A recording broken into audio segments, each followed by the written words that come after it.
தளபதி அரசியல் கட்சி ஆரம்பிச்சிருக்கிறத பத்தி நடிகர் கார்த்திக் பாத்தீங்கன்னா ஒரு பேட்டி கொடுத்திருக்காரு. அந்த பேட்டியில அவர் என்ன சொல்லியிருக்காரு அப்படிங்கறத இந்த வீடியோல டீடைலா பார்க்கலாம். 2 மாசத்துக்கு முன்னாடி தமிழக வெற்றி கழகம் அப்படிங்கிற ஒரு அரசியல் கட்சியை தளபதி பாத்தீங்கன்னா ஸ்டார்ட் பண்ணாரு.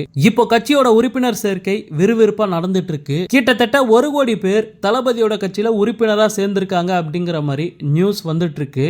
இந்த நிலைமையில மதுரையில நடிகர் கார்த்தி பத்திரிகையாளர்களை சந்திச்சிருக்காரு. அப்போ நடிகர் விஜய் அரசியல் கட்சி ஆரம்பிச்சதை பத்தி அவர்கிட்ட கேள்வி கேட்டிருக்காங்க. அதுக்கு நடிகர் கார்த்தி என்ன சொல்லியிருக்காரு அப்படின்னா, தம்பி விஜய் அரசியலுக்கு வந்தது ரொம்பவே நல்ல விஷயம். சரியான வயசுல அரசியலுக்கு வந்திருக்காரு. அதை விட முக்கியம், சினிமால பீக்ல இருக்கும்போது அரசியல் கட்சி ஆரம்பிச்சிருக்காரு.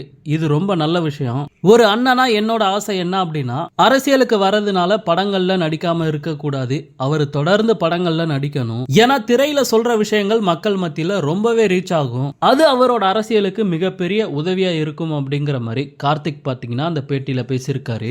தளபதியோட அரசியல் வருகைக்கு மக்கள் மத்தியில மிகப்பெரிய ஒரு ஆதரவு கிடைச்சிருக்கு. இன்னும் தளபதி முழுசா களத்துல இறங்கல. ஆனா இப்பவே அவருக்கு பயங்கரமான சப்போர்ட் மக்கள் மத்தியில இருக்கு.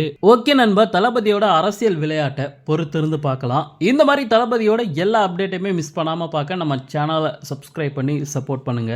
தேங்க்யூ.